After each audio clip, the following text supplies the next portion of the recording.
બહાર ગામના માણસો જો મુંબઈની લોકલમાં ચાલુ દિવસે ઓફિસ અવર્સમાં મુસાફરી કરવા ઈચ્છે તો એ એક મોટું સાહસ કહેવાય. આજનો મારો લેખ છે મુંબઈ લોકલ, ધબકારા અને સફર સંઘર્ષની. મુંબઈગરો એટલે કે સપનાઓની નગરીમાં રોજ રોજીરોટી મેળવવા દોડતો સામાન્ય માનવી. નોકરી માટે પરાઓમાંથી ચર્ચગેટ કે સીએસટી વીટી તરફ રોજ રોજનો પ્રવાસ કરવો એ કોઈ સાહસિક કથાથી કમ નથી. વિરારથી ચર્ચગેટ દોડતી ફાસ્ટ લોકલ ટ્રેનમાં બોરીવલીથી અંદર ચઢવું અને ઊભા રહેવાની જગ્યા મેળવવી એ લોઢાના ચણા ચાવવા સમાન છે. જો માંડ માંડ જગ્યા મળી પણ જાય તો ભીડભાડ એટલી હોય કે શ્વાસોશ્વાસ લેવા માટે પણ ભારે કસરત કરવી પડે છે.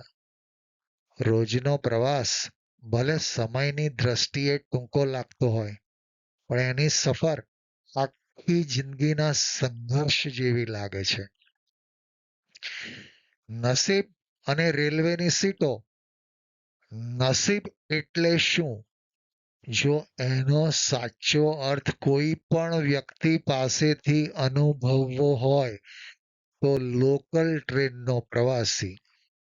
વિરારથી ચર્ચગેટ જતી ફાસ્ટ ટ્રેનમાં સેકન્ડ ક્લાસ કોચમાં બોરીવલીથી ચડેલો ચર્ચગેટ જતા પ્રવાસીને તુરતમાં જ ક્યારેક ચોથી સીટ બેસવાની મળી જતી હોય છે.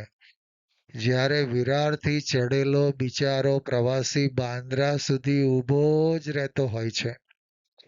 આને નસીબ નહીં તો બીજું શું કહેવાય? પીક અવર્સની આ અતિશય ગીર્દીમાં પ્રત્યેક શ્વાસ જાણે રદ્દી બની જતો હોય છે. અહીં પૈસાનો ફુગાવો અને મુંબઈગરાનો પસીનો ડાયરેક્ટલી પ્રપોર્શનલ સમપ્રમાણમાં છે.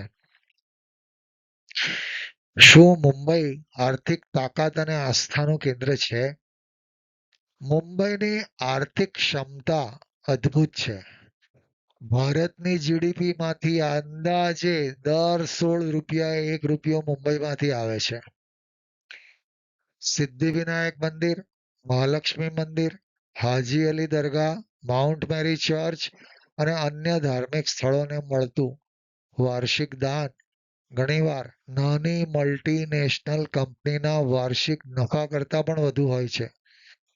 અહીં શ્રદ્ધા અને અંધશ્રદ્ધા વચ્ચેનો ભેદ પારખવો મુશ્કેલ બની જાય છે, કારણ કે જ્યારે શ્રદ્ધા અતિરેક વટાવે ત્યારે તે અંધશ્રદ્ધા બની જતી હોય છે. ચોમાસામાં માણસની કસોટી અને રસ્તાઓની હાલત પાતળી હોય છે. મુંબઈનું ચોમાસું એટલે મુંબઈગરાની અસલી કસોટી. આકાશમાંથી વરસતા વરસાદમાં જેટલું પાણી પાંસા, વિહાર અને પવઈ લેકમાં ભરાય છે, એનાથી ક્યાંય વધુ પાણી તો રસ્તાઓ પર પડેલા ખાડાઓમાં ભરાઈ જાય છે. રસ્તાઓ બનાવનાર અને ખાડા પૂરવાના કોન્ટ્રાક્ટરોના ખિસ્સા ફૂલે છે અને એની સામે સામાન્ય મુંબઈગરાના દુઃખ ગટરો જેમ ઉભરાઈ આવે છે. મુંબઈમાં રહેવું એ એક અનોખી જીવન કથા છે કે સપના પાછળની ભાગદોડ. એક પિક્ચરનું ગીત હતું, ખિલતે હૈ ફૂલ યહાં મિલકે બિછડને કો. મુંબઈની પણ વ્યથા આવી જ છે. હું એક એવી વ્યક્તિને અંગત રીતે ઓળખું છું જે મુંબઈમાં સરાસરી નોકરી કરવા માટે દરરોજ સવારે 6:50ની કરજત વીટી ફાસ્ટ લોકલ પકડે છે.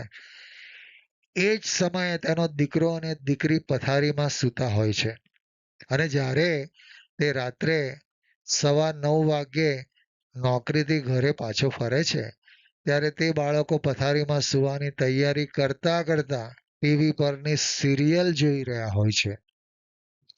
આ આખા કુટુંબનો આપસમાં સહવાસ ફક્ત રવિવાર છોડીને રાત્રે 9 થી સવારના 7 વાગ્યા સુધીનો જ હોય છે. આ સંઘર્ષમાં તેની પત્ની પણ કરજતમાં 4-5 ઘરના કપડાં ધોઈને, વાસણ કરીને અને ઝાડુ પોતા કરીને ઘરમાં આર્થિક ટેકો આપે છે. મુંબઈ નગરી લોહચુંબક સમી છે. આખા ભારતમાંથી પૈસા રળવા માટે લોકો મુંબઈ આવે છે. મુંબઈ એક એવું લોહચુંબક છે જ્યાં પૈસાની તૃષ્ણામાં તરસ્યો રહેતો માણસ સતત કામ કરતો જ રહે છે. તૃષ્ણા એટલે કે પાણીની ઝંખના, શરીરમાં લોહીનું પ્રમાણ, જીવવાની અનહદ લાલસા, હૃદયના ધબકારા, વિચારોની સવારી અને મનની બગ્ગી, આ બધું જ દરેક મુંબઈગરાની શ્રીમંત થવાની અને આગળ વધવાની શાશ્વત ઈચ્છાને જીવંત રાખે છે. પેલો કરજતવાળો સરકારી કર્મચારી જ્યારે નોકરી માટે ચર્ચગેટ સચિવાલયમાં જાય છે, ત્યારે પગારમાંથી કપાતા ઇન્કમ ટેક્સના પૈસા સરકારને ભરે છે અને સરકાર તેના જેવા ઘણાના પૈસાથી ચાલે છે.